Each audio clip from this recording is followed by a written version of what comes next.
Não percam de vista, a gente está falando sobre fé e posicionamento diante de Deus, tá?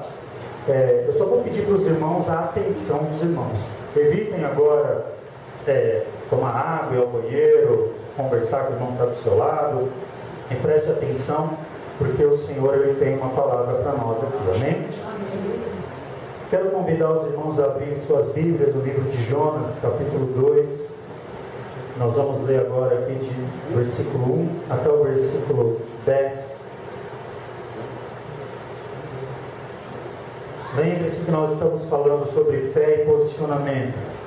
Jonas, capítulo 2, do versículo 1 ao 10. Eu vou ler aqui já para a gente ganhar tempo, tá?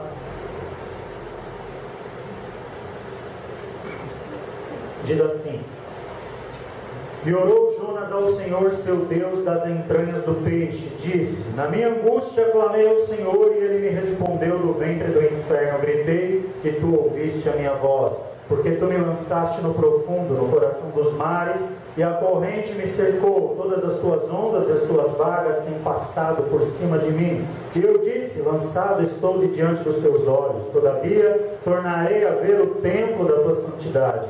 As águas me cercaram até a alma, o abismo me rodeou e as algas se enrolaram na minha cabeça. Eu desci até os fundamentos dos montes, os ferrolhos da terra correram sobre mim para sempre. Mas Tu livraste a minha vida da perdição, ó Senhor meu Deus. Quando desfalecia em mim a minha alma, eu me lembrei do Senhor. Entrou a Ti a minha oração no templo da Tua santidade. Os que observam as vaidades vãs deixam a sua própria misericórdia. Mas eu Te oferecerei sacrifício com a voz do agradecimento. O que voltei pagarei, do Senhor vem a salvação. Falou, pois, o Senhor ao peixe, e ele vomitou Jonas na terra. Amém? Amém. Nós falamos um pouquinho aqui de Jonas, vamos estar falando mais um pouco hoje. Jonas, ele foi aquele rapaz, aquele profeta, aquele homem conhecido na Bíblia pelo quê? O que aconteceu com Jonas? Foi engolido por um peixe, por um grande peixe, talvez uma baleia, não sei. O fato é que muita gente acha que essa história é a história da carochinha e que Jonas também não existiu. Mas Jonas existiu. Jesus ratificou essa passagem, dizendo que como Jonas esteve 3 dias no ventre do grande peixe, assim o Filho do Homem também estará 3 dias, nas profundezas. E a Bíblia fala mais sobre Jonas. Jonas, ele foi contemporâneo do rei Jeroboão II, tá? Jonas, para quem gosta de ordem cronológica, ele foi um profeta seguido de Eliseu. Teve Elias, Eliseu e Jonas. Jonas profetizou no Reino do Norte, em Israel. Jonas, ele era nativo do Reino do Norte, ele nasceu no Reino do Norte. Jonas, ele fala ali, o rei Jeroboão fala sobre Jonas aqui em 2 Reis. 2 Reis, capítulo 14, versículo 25, para os irmãos verem que Jonas existiu.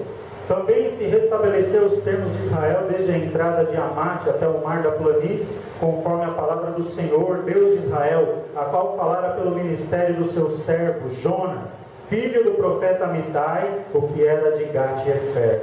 Jonas, ele, além de ter vivido ali na época do rei Jeroboão II, Jonas era um homem que ele tinha ali amizade com o rei Jeroboão, ele tinha acesso ao rei Jeroboão II. Jonas era um homem de posses, ele não era pobre, ele tinha condições financeiras. Jonas, ele ficou conhecido por esse episódio de Nínive, porque certa feita Deus chama Jonas e manda ele pregar para a cidade de Nínive.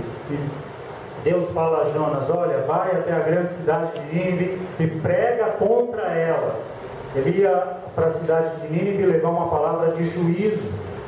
E Jonas, ele toma uma decisão diante dessa ordem de Deus. Jonas conhecia Deus, conhecia a palavra de Deus, ele era um profeta de Deus, temia Deus, e Jonas toma uma decisão. Ele vai até Jope, um porto muito conhecido naquela região, e dali ele escolhe seguir um caminho contrário à decisão de Deus. Para os irmãos terem uma ideia, para a gente compreender um pouquinho do que aconteceu com Jonas, imagina que Jope está aqui nessa direção, o porto onde Jonas estava. A cidade de Nínive de Jope ficava mais ou menos a 1000 quilômetros para o oriente, sentido oriente, ali próximo à região do Iraque, mais ou menos, para os irmãos terem uma ideia. Jonas, ele escolhe ir para Tarsis. Ele paga a passagem de um navio que ia para Tarsis. Tarsis ficava situada a cerca de 4.000 quilômetros de Jope, para o lado de cá. Deus mandou Jonas ir para Nínive, 1000 quilômetros para a esquerda, vamos dizer assim, para os irmãos me compreenderem, e Jonas escolheu ir para Tarsis, cerca de 4.000 quilômetros à direita. Tarsis era sul da Espanha, ali mais ou menos, perto de Andaluzia, Espanha. Uma viagem que para a época poderia demorar até 6 meses de navio. Então o que Jonas faz? Ele vai totalmente contra aquilo que Deus falou para ele fazer. E o problema, irmãos, conosco hoje, é que em meio às nossas dificuldades, em meio às nossas adversidades, muitas vezes nós temos sido como Jonas. Nós fazemos totalmente o contrário daquilo que é para ser feito. Nós nos posicionamos de forma contrária daquilo que nós devíamos nos posicionar. Lembra que eu falei aqui no começo? Surge um problema, não vou para a igreja porque eu tenho problema.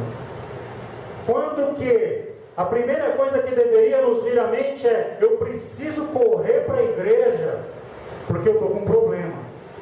Eu preciso correr à igreja para ouvir a palavra de Deus, para Deus me orientar sobre este meu problema, para mim pedir a oração da igreja sobre este meu problema, para mim me posicionar a Deus por causa deste meu problema. E muitas vezes nós tomamos o caminho de Jonas. A gente quer correr para o lado contrário, como se fôssemos nos esconder de Deus. Jonas, ele escolhe ir para Tarsis. Ele paga uma viagem num navio para ir para Tarsis. É como se Jonas chegasse, imagina Jonas chegando no porto com as suas malas, porque quem vai fazer uma viagem dessa proporção, uma viagem tão demorada para um lugar tão longe, é como se Jonas dissesse assim: irmão, olha, eu estou cansado, eu preciso de um descanso, eu preciso de umas férias, eu mereço umas férias, vou pagar a passagem de um navio, vou viajar lá para Tarsis, vou conhecer lá o sul da Espanha, descansar um pouquinho para aqueles lados, eu preciso de um descanso, essa vida de profeta está cansativa, está puxada, agora tem que ir até Nínive, pregar ali uma destruição a Nínive, não, deixa isso para lá, eu vou descansar lá em Tarsis. Eu preciso ter um descanso, eu preciso ter ali um aconchego, eu quero sair um pouco dessa situação, só igreja, não, eu preciso cuidar um pouco da minha vida. Ainda bem que isso não acontece conosco, né? Isso aí acontece só lá com Jonas, lá do lado dele. Isso aqui para nós não tem esse problema não, graças a Deus, não é verdade? Aí que tem que falar que é verdade. E Jonas escolhe esse caminho, ele escolhe essa viagem. Ele resolve viajar para esse lugar. Leva ali sua bagagem, suas malas. Vamos para Tarsis. E o que acontece no meio do caminho? A viagem é interrompida. Subentende que o navio andou muito tempo. Porque a Bíblia diz que os homens tiveram vontade de remar de volta para a terra. Subentende que eles não foram muito longe. Mas o fato é que Jonas se viu dentro do ventre de um grande peixe. Aqui, quando Jonas ora, algumas traduções aqui diz assim, e disse: na minha angústia clamei ao Senhor, e Ele me respondeu do ventre do inferno. Ele me respondeu, do ventre do inferno gritei, e tu ouviste a minha voz. O que é o inferno? Vamos partir aqui por um princípio, de uma visão teológica do inferno. É um lugar que não tem mais volta, na verdade. Teologicamente falando, quem foi para o inferno está perdido, está condenado, não tem mais volta. vai estar esperando lá o juízo de Deus, ponto final. Aqui, algumas traduções diz inferno, algumas traduções, os irmãos vão ver que está escrito Sheol, tá? Algumas outras traduções está escrito abismo. Ou seja, vamos entender que esse inferno aqui para Jonas era o fim da linha. Já ouviu aquela expressão, fim da picada? Alguém sabe o que significa o fim da picada? A picada é uma trilha que é aberta na mata fechada. Tem aquela mata fechada que você não sabe para onde ir. Aí existe uma trilha, alguém que passou ali por aquele lugar com um facão, abrindo uma trilha para ele caminhar, para chegar até um certo lugar, e você resolve seguir aquela trilha. E depois de horas e horas e horas andando por aquela trilha, você vê que aquela trilha se perde e não dá em lugar nenhum. Aí saiu essa expressão, é o fim da picada. Ou seja, aqui para Jonas era o final de tudo. Por quê? Porque o navio estava afundando, ele foi jogado ou lançado no mar, veio um peixe gigantesco e o engoliu. E aqui ele estava onde? Dentro do ventre do peixe. Lembra aquele Jonas bonitinho, cheiroso, que chegou no porto para passear em Tarsis, ficar uns dias lá descansando, fugindo da presença de Deus, com a sua bagagem, com tudo que ele tinha ali para fazer esse turismo, não é? Se Jonas chegasse ao porto ali, ó, eu quero uma passagem hoje, primeira classe, com tudo incluso, porque ele era um camarada que tinha ali acesso à presença do rei, ele podia pagar uma passagem dessas, e de repente ele se vê dentro do ventre do peixe, e a Bíblia diz aqui, ó, as águas, no versículo 5, as águas me cercaram até a alma, o abismo me rodeou, e as algas se enrolaram na minha cabeça.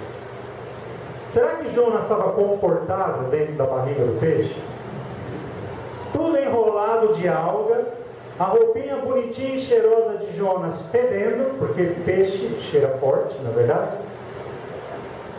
Junto ali com tudo que era tranqueira que aquele peixe havia comido, Jonas lá no meio, sendo mantido vivo, porque talvez tenha sido engolido por uma baleia, que é um mamífero que respira e tem oxigênio dentro dela. E o fato é que para Jonas parecia o fim. Quantas vezes nós passamos por situações que para nós parecem ser o fim? Quantas vezes nós enfrentamos dificuldades financeiras, dificuldades de saúde, dificuldades de determinados aspectos que para nós parece que é o fim? Mas a grande diferença para nós que somos servos do Senhor, que somos igreja do Senhor, é que para nós existe uma esperança, ainda que pareça o fim. Glória a Deus. Sabe por que existe uma esperança? Porque nós podemos clamar. Nós, como igreja, ainda podemos clamar. Jonas estava dentro do ventre do peixe, acabou tudo, terminou tudo, encerrou tudo. Tentei fazer do meu jeito, mas não tem mais jeito. Acabou, não tem mais esperança, é a morte. Aí o que lhe vem à mente? Eu ainda posso clamar. Saiba que você ainda pode clamar. Você ainda consegue clamar a Deus. Deus não pergunta para Jonas aqui: Jonas, por que você fugiu da minha presença? Por que você não me obedeceu? Por que você não foi para Nínive e escolheu ir para Tarsis? Por que você entrou naquele navio? Por quê? Por quê? Por quê? Por quê? Por quê? Deus não fala isso para Jonas. Jonas se lembra do Deus que ele serve, e ele lembra que ele pode clamar. E Deus é poderoso para restaurar vidas.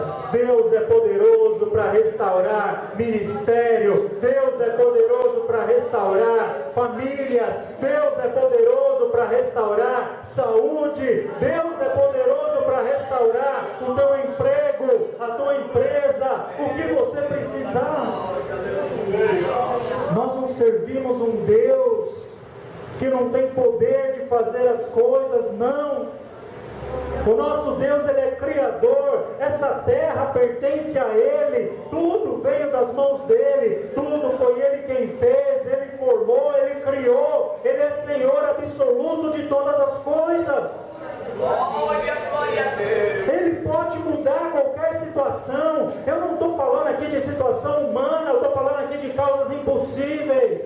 Não tem mais jeito, porque o meu marido não tem mais jeito, a minha esposa não tem mais jeito, o meu filho não tem mais jeito, a minha vida não tem mais jeito. Mentira! O diabo quer fazer você acreditar nisso, mas você pode clamar a Deus. Jonas clamou a Deus das profundezas, do ventre do peixe, um lugar que ele achava que para ele era a última instância, o mais profundo que ele podia chegar, o fundo do poço, o fundo do abismo. Ele diz aqui: clamei ao Senhor do inferno, das entranhas do inferno. E Deus o ouve lá de dentro. Sabe um outro homem que clama a Deus numa situação dessas? Um outro homem que a Bíblia nos mostra clamando a Deus numa situação de total desespero, de total angústia. Salmo 18, versículo 4 em diante, diz assim, presta atenção nisso, ouça isso aqui, ó. Cordéis de morte me cercaram, torrentes de impiedade me assombraram, cordas do inferno me cingiram, laços de morte me surpreenderam. Na angústia invoquei ao Senhor e clamei ao meu Deus desde o seu templo. Ouviu a minha voz e os seus ouvidos chegou o meu clamor perante a sua face. Sabe quem que estava nessa situação aqui? Davi. Imagina alguém dizendo assim: cordéis de morte me cercaram, as cordas do inferno me amarraram e me prenderam. É o fim, acabou, é o fim da linha, não há mais esperança. Mas Davi se lembra que ele ainda podia clamar a Deus, e ele sabia que o Senhor ouviria a sua voz desde o alto templo. E sabe o que acontece no versículo 7? Então a terra se abalou e tremeu, os fundamentos dos montes também se moveram e se abalaram, porquanto se indignou. Do seu nariz subiu fumaça, e da sua boca saiu fogo, que consumia carvões, se acenderam deles, abaixou os céus e desceu, e a escuridão estava debaixo dos seus pés. Montou num querubim, e voou, sim, voou sobre as asas do vento, fez das trevas o seu lugar oculto, o pavilhão que o cercava era a escuridão das águas, e as nuvens do céu. Ao resplendor da sua presença, as nuvens se espalharam, e a saraiva e as brasas de fogo, e o Senhor trovejou nos céus, o Altíssimo levantou a sua voz, e havia saraiva e brasa de fogo. Olha o efeito daquele que clama a Deus com sinceridade, olha o efeito daquele que clama a Deus com o coração quebrantado, olha o efeito daquele que clama a Deus com verdade, que busca a Deus em espírito e em verdade. Não importa a situação que você esteja, importa é que Deus é poderoso para te livrar dela.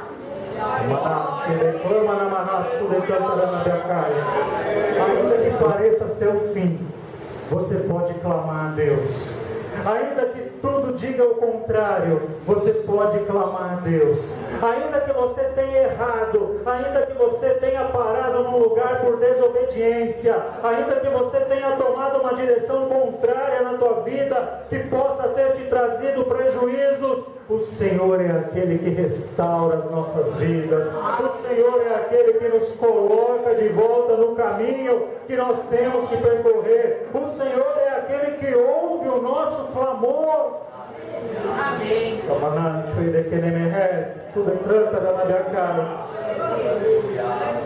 Os crentes hoje, irmãos, estão deixando essa arma do clamor de lado. Nós estamos trocando o clamor pelo choro.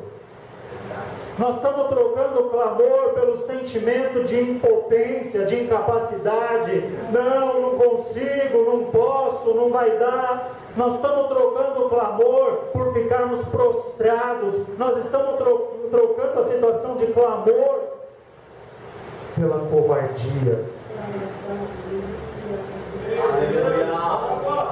Os problemas que nós vivemos hoje, grandes homens e mulheres de Deus viveram também pela Bíblia. Quem olha para Davi, vê aquele jovem derrubando o gigante, reinando em Israel. Olha o Salmo 18. Cordéis de morte me cercaram, laços do inferno me amarraram. Pensei que tudo estava perdido na minha vida. Quando eu busquei ao Senhor, clamei ao meu Deus, Ele se indignou, se levantou no seu alto trono, montou sobre um querubim e voou. E você acha que Deus não faz isso hoje por mim e por você? Você acha que Deus hoje não se indigna por mim e por você? Você acha que Deus hoje não se levanta por mim e por você? O inimigo quer que a gente creia ao contrário. Ah, Senhor, para mim está tudo perdido, para mim isso não dá certo por causa disso.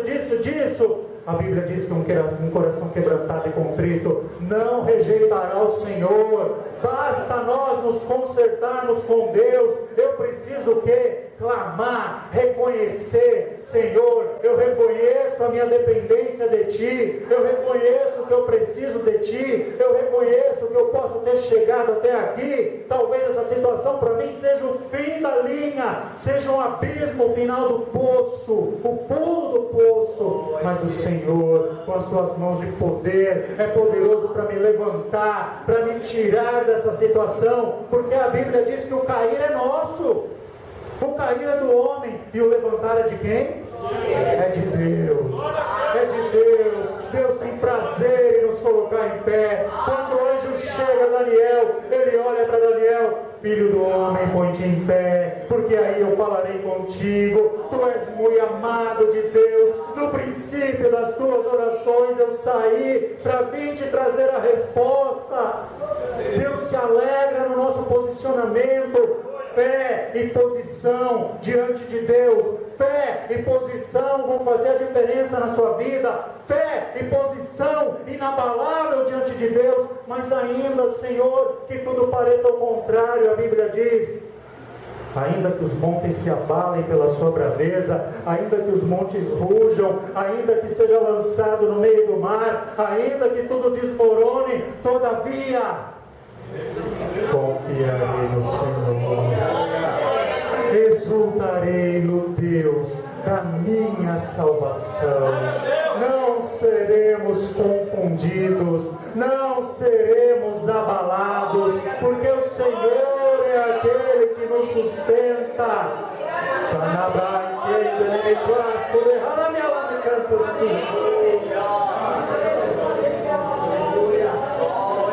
O problema é posicionamento, irmãos. O meu problema é posicionamento. O nosso problema é posicionamento. Porque quando o inimigo se levanta, muitas vezes nós começamos a recuar. É o momento de avançar, é o momento de ir em frente, é o momento de clamar, é o momento de pedir a Deus para que essas muralhas caiam por terra. Fé e posicionamento. Qual é o rumo que você tem tomado na tua vida? Existem pessoas aqui dentro que têm um chamado de Deus específico para tantas coisas. Deus espera tanto de você. Deus, Ele espera tanto da tua vida. Deus, Ele espera que você ouça o chamado dEle e se posicione em obedecer. Mas até hoje, muitas vezes, o que você tem feito é pegado o caminho contrário daquilo que Deus tem te chamado a fazer, tem tentado correr da face do Senhor, e muitas vezes tem se visto em situação no fundo do poço, em situação de aflição, chegando até pensar que não tem mais jeito, e Deus está dizendo para mim e para você nessa noite: tome o caminho certo, volte para o caminho correto. Quando Deus ouve o clamor de Jonas, sabe o que Ele faz com Jonas? Deus diz ao peixe: leva ele de volta para a terra. A Bíblia diz que o peixe vomita Jonas, sabe onde? Em Jope, exatamente de onde ele saiu para fugir da face do Senhor. Ele ia ter que ainda chegar a Nínive, mais 1000 quilômetros. E Nínive não tem mar, não tinha como o peixe chegar até lá. O peixe traz Jonas de volta até o ponto onde ele resolveu deixar a face do Senhor. Ó Jonas, vou te colocar lá de volta, hein? Agora daqui para frente é por tua conta. Você tem que chegar em Nínive. Você precisa chegar em Nínive. Deus nos dá a oportunidade de nós tomarmos o nosso lugar, a nossa posição novamente diante dEle, para que a gente possa caminhar o caminho que Ele tem proposto para nós, para que a gente possa percorrer o caminho que Ele tem preparado para nós, o caminho que Ele tem trilhado para nós. O problema é que nós queremos fazer tudo do nosso jeito, e nós afrontamos a Deus declaradamente. Deus diz: é azul, eu é vermelho, eu não quero azul. Vai para lá, eu vou para cá. Faz assim, eu faço assado. Falta para nós hoje dizermos a Deus: eis-me aqui. Glória a Deus. Envia-me a mim. Eis-me aqui, Senhor, conta comigo. Eu não sou capaz, eu não sei falar, posso ser como Jeremias, posso ser como Moisés, não sei falar direito, posso ser indigno como Isaías, mas o Senhor é o Deus Todo-Poderoso. O Senhor é quem nos capacita, quem nos esforça, quem nos prepara para a obra dEle. A obra é dEle, o chamado é dEle. Anda no caminho do Senhor. Não adianta nós queremos vencer as situações difíceis das nossas vidas. Não importa a situação que eu esteja vivendo, importa eu ser fiel a Deus. E Deus sim é poderoso para me tirar dessa situação. Deus sim é poderoso para realizar um milagre na minha vida. Deus é aquele que faz, que transforma e que vela pela sua palavra para que ela seja cumprida. Amém? Glória a Deus. Quer entender o que Daniel foi fazer na Babilônia? Capítulo 9 do livro de Daniel.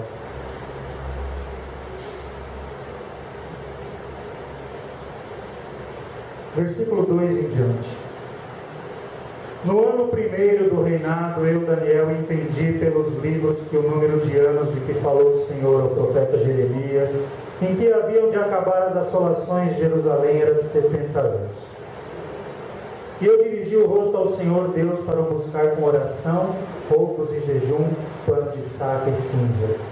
E orei ao Senhor meu Deus e confessei e disse: Ah, Senhor Deus grande e tremendo, que guardas o conserto e a misericórdia para com os que te amam e guardas os teus mandamentos.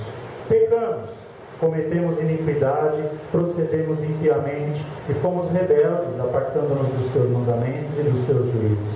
Não demos ouvido aos teus servos, os profetas, que em teu nome falaram aos nossos pais, nossos príncipes e nossos pais, como também a todo o povo da terra. A ti, ó Senhor, pertence a justiça, mas a nossa confusão do rosto, como se vê neste dia. Aos homens de Judá e aos moradores de Jerusalém e a todo Israel, aos de perto e aos de longe, em todas as terras por onde os tem lançado, por causa da sua prevaricação com que prevaricamos a ti. Daniel, ele foi usado por Deus para perceber que o cativeiro do povo havia se cumprido, havia se passado 70 anos na Babilônia, para ele se posicionar diante de Deus em oração e em jejum, confessando o pecado do povo diante de Deus, a qual ele nem havia pecado, porque as coisas que aconteceram para eles irem para lá não foi culpa de Daniel, mas aqui ele se põe como um intercessor e confessa o pecado para que fosse dada a oportunidade ao povo de reconstruir uma nova vida em Jerusalém. A honra do propósito vem de Deus. Quando nós permanecemos firmes no propósito, quando nós temos convicção do Deus a quem servimos é poderoso para nos livrar da situação que seja, a honra vem das suas mãos. Porque desde o dia em que Daniel assentou no seu coração não se contaminar com os manjares do rei, Daniel ele foi exaltado na Babilônia, Daniel ele foi reconhecido como um dos principais no reinado de Nabucodonosor, no reinado de Nabonido, no reinado de Beltesazar, no reinado de Ciro, no reinado de Artaxerxes. Daniel foi um dos grandes homens de todos esses impérios. Deus o colocou ali como um dos principais. Daniel sobreviveu à cova dos leões. Daniel sobreviveu a perseguições terríveis. Daniel sobreviveu a situações ali indescritíveis, de trocas de reinados e até de império. A palavra de Deus se cumpriu na vida de Daniel, sim ou não? Por quê? Porque ele foi fiel. Ele assentou um propósito fiel no seu coração. Senhor, eu estou nessa situação. Aconteça o que acontecer, eu não te largo. Aconteça o que acontecer, o Senhor sempre terá a minha fidelidade. E eu não vou me contaminar com os manjares do rei, com as coisas me oferecidas deste mundo, com aquilo que eu sei que te desagrada. Situação difícil vem para todo mundo. A diferença é daquele que tem fé e que se posiciona diante de Deus. Não perca isso de vista por nada. Grandes homens de Deus foram provados na Bíblia e se posicionaram firmes diante do Senhor e tiveram a sua recompensa diante de Deus. Grandes mulheres de Deus se posicionaram firmes diante do Senhor e tiveram o seu galardão diante de Deus. Eu não sei qual que é a sua luta, eu não sei qual é o seu problema, eu não sei aquilo que te aflige, eu não sei qual é a vitória que você almeja da parte do Senhor, mas uma coisa eu sei: creia, creia, creia incondicionalmente, espere em Deus incondicionalmente, confie no Senhor incondicionalmente, tenha um propósito firme com o Senhor incondicionalmente, porque Deus é aquele que realiza milagres. Tem coisas nas nossas vidas que são bênçãos, que é aquilo que nós esperamos.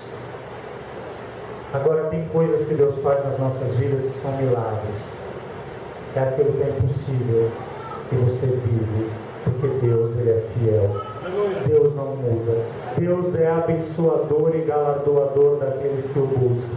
E hoje falta à igreja pessoas com esse tipo de comprometimento, pessoas que estão firmes no propósito, pessoas que não arredam pé, pessoas que quando as palavras negativas vêm à boca, ela se cala e fala: não, todavia eu escolho confiar no meu Deus, eu escolho confiar no Senhor, eu não vou desistir, eu não vou voltar atrás, eu não vou desanimar agora, ainda que a minha força se esvai, eu vou orar a Deus, porque o Espírito de Deus ele me enche, ainda que a minha força seja pequena, eu não vou negar o nome do Senhor, porque eu sei que o meu Deus pode todas as coisas. Amém? Tenha um propósito renovado com Deus daqui para frente. Confie no Senhor de uma forma que talvez você nunca tenha crido. Sabe o que é fé, irmãos? Sabe qual é a descrição de fé que nós vemos na Bíblia? Fé é a prova das coisas que se esperam, não é? Vamos ver lá em Hebreus 11, que eu já estou até confuso aqui no versículo. A prova das coisas que se esperam, que não se vê, né? Vamos ler aqui para não falar errado. É o firme fundamento das coisas que se esperam e a prova das coisas que se não veem. Esperar aquilo que você vê é fácil. Agora, esperar aquilo que não está diante dos teus olhos é fé. Você buscar e clamar a Deus por algo que você vê é fácil. Agora você crê que Deus é poderoso para te dar algo que ainda você não vê fisicamente, mas que você contempla pela fé, que você contempla porque Deus é fiel, que você sabe em quem você tem crido. Isso é para poucos. Aqui em Hebreus, no capítulo 11, tem uma galeria aqui dos heróis da fé. Aqueles que perseveraram e que não foram desonrados por Deus. Aqui fala de Abraão, aqui fala de Isaac, aqui fala de Jacó, aqui fala de José, aqui fala de Moisés, aqui fala de tantos homens e mulheres de Deus, que nas mais difíceis provações escolheram ser fiéis a Deus. Aleluia! Por que conosco seria diferente? Por que comigo e com você seria diferente? Por que Deus mudaria o seu trabalhar comigo e com você? Creia no Senhor, confie no Senhor, saia daqui hoje com a sua fé renovada, com o seu propósito renovado, com a sua fé firmada no Senhor, como o salmista diz: de onde, Senhor, eleva os meus olhos para os montes, de onde me virá o socorro? Às vezes bate o questionamento, não é? E agora? De onde me virá o socorro? Ah, peraí, o meu socorro, ele vem do Senhor, que fez os céus e a terra. Nós cremos e confiamos em um Deus que tudo pode. Nós cremos e confiamos em um Deus que tudo criou, que tudo formou, que tudo fez, que luta e peleja ao meu e ao seu favor. Nós vamos agora orar, encerrando esse propósito, para que Deus ele contemple a sua vida. Tire esses minutos agora, irmãos, você com Deus. Sabe como o salmista orou no Salmo 139? Abra o seu coração. Senhor, Tu me conheces, Tu me sondas, o Senhor conhece o meu assentar, o Senhor conhece o meu levantar. Antes de que eu pronuncie uma palavra, antes que a palavra saia dos meus lábios, Tu já a conheces. O Senhor sabe tudo ao meu respeito. O Senhor sabe tudo que existe em mim. O Senhor sabe como eu sou feito, como eu sou formado. O Senhor sabe aquilo que existe dentro do meu coração. E nesse momento, Senhor, sonda-me, contempla o meu interior, contempla aquilo mesmo que talvez nem eu conheça a fundo, e vê se há em mim, Senhor, algum caminho mau. Se tiver, Senhor, endireita as minhas veredas e me guia por um caminho eterno, por um caminho reto, por um caminho onde o Senhor venha se agradar de mim, por um caminho onde o Senhor venha ter prazer em mim novamente, para que eu seja agradável diante de Ti. Não adianta orar bonito, irmãos. Não adianta querer: Senhor, eu sou Teu servo, tem misericórdia, porque eu tenho sido bom na Tua casa. Não somos bons, irmãos. Somos carentes e necessitados da graça e da glória de Deus. Abra o teu coração agora, se coloque em pé, em nome de Jesus. Abra o teu coração agora. Seja sincero diante de Deus. Abra o teu coração de uma forma que há muito tempo você não abre.